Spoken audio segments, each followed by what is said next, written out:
Hey guys, what's good? It's your girl Chris Choreo here and welcome to this episode of 876 Tutorial Tuesdays. So today I'm not doing a dance or a fitness tutorial. I'm quite literally just sparking some conversation in my comment feed below. We're warming up for Carnival and yes, I do have dance and fitness tutorials coming. Just stay tuned, they will be here, okay? So what I wanted to bring forth, I wanted to get you guys' opinion on this just to kind of feel you guys out a little bit. I like debates, right? So if you drop something below, I'm gonna respond to you. So you better come good. So my question, do you think there is any significant difference between dancehall dancing and soca dancing? If yes, why? If no, why? Now, in Jamaica, every time around this year, there are videos that are circulated. My video has been one of them as well. There is no difference between a girl dancing soca and a girl dancing dancehall. Why is it that soca dancing is a lot more accepted, for example, by corporate Jamaica, right? And if you're from a different country, you can let me know what your take is as well. How do persons perceive the dancehall culture versus the soca culture, and just expound on it a little bit as to why. Right? So in Jamaica, there is this segregation, okay? There is a dancehall crowd, there's a soca crowd, and there are those like myself who are in between. I love dancehall, I love soca. So you can't really say I'm a soca, you can't really say I'm a dancehall, I'm right in between. I love a little bit of soca. No, that's a lie. I love a lot of soca. So if you're able to say I'm any one of them, it would probably be closer to the soca side. Why? Let me explain to you why. It's really just because of my experiences with the two, right? So I find that, and it comes from my going to fets versus going to a dancehall party. Now I have not had that much experience with dancehall parties, but I do remember one back in the day that like it traumatized me. As a nice country girl coming up from St. Anne and seeing a group of men dagger one Asian girl on a table, yeah, that kind of threw me off. It kind of turned me off going to dancehall parties after that. And then based on what I see in videos, like I've literally seen people have sex at a dancehall party, like via YouTube videos. And so that sort of thing kind of pushed me away. And I'm saying that I'm pretty sure, I'm like 80% sure, probably 70% sure, probably 60%, that it's not all dancehall parties are like that. But that one really made an impression on me, and so I kind of stuck to the whole loving soca vibe. Another thing is I grew up in St. Anne. Now in St. Anne, if you know anything about the area, there's quite a bit of resorts in St. Anne. So more so now than when I used to live there. So as a kid, I used to go to the hotels with my mother, and the music that was playing there, the most family-friendly music from then was calypso. And of course, even now you go to hotels, you might hear some dancehall. I think you hear a lot more dancehall now than back then. But like soca music is like just the quintessential type of music. You can play it for anybody. Why? Because the words are not as they are a lot more.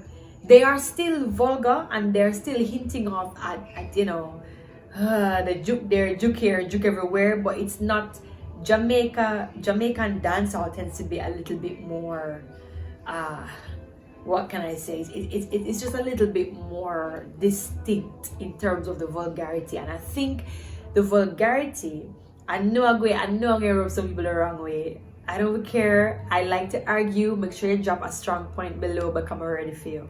So anyway, I think where it comes from, and vulgarity is probably not the best word, but it's more so of the show off type of bossy culture that Jamaicans tend to have from way back in the post-slavery days, right? So our ancestors here in Jamaica, we developed this sense of pride and you know, just love for our country. And you can see it in the works of, for example, Louis Bennett and of course Professor Rex Nettleford, both passed away, and other cultural icons such as Christopher Gonzalez and Bob Marley. The Jamaican people were very outward. We're extroverted persons. So even if you have a Jamaican who is an introvert, they're usually extroverted. A Jamaican person is a natural performer, and so we tend to want to go above and beyond what is normal, and I think that is where dancehall has gone. So we used to do, you know, simple heel and toe. From before that, you had like skanking type steps, and you know, before that, well, I wasn't here before that, you know, there, you can research it, there were a lot more subtle type movements closer to the era of ska. But then now you have girls jumping into trees, falling out of trees, and dropping into these big splits. And why I'm going there is to kind of show you that Jamaica is a show-off type of culture, and that's part of the reason why I love being a Jamaican, part of the reason that, you know, it has helped to shape me as a performer as well. Jamaicans, you can go overseas and you'll see a Jamaican walk and you just know as a Jamaican. So why am I saying all of this? To kind of show you and to kind of, you know, collectively show you, okay, box it in. This is why dancehall is the way that it is. So we're not just gonna settle for just whining, right? The dancehall culture, I'm gonna take you from whining to whining pan head top. You want to see who can do it the wildest, the craziest, right? And so that's why sometimes when I see the girls them I get crazy, and I see the boys them I jump on the girl them back. No, I'm like, you know what? I'm not gonna lie, you know, it wrong, but it's kind of funny. It's kind of funny, it's entertaining. Nobody can do that to me in a dance, but it's entertaining, and there's a place for it in society. So in soca now, soca I find is a lot more chill.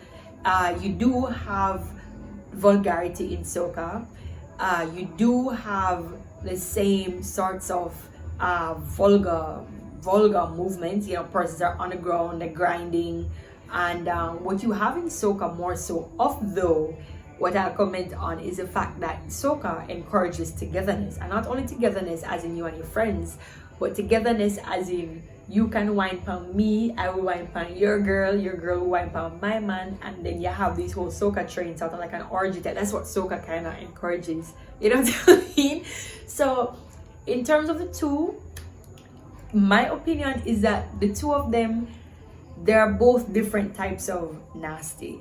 So like dancehall is the showy, soca is more of the incognito type of you know, so we're having fun, we chill, we drink rum and we're vibing, but you know, so on the quiet, you know what we're gonna, is that type of vibe. You see what I'm saying? So I want to know what your feedback is, what you think in terms of what is the difference. Do you think there's any difference between a dancehall dancing or a soca dancing, the soca culture versus the dancehall culture? What is your take? Join the conversation below and let's just have some fun. And no disrespect, please. Everybody is privy to their own opinions.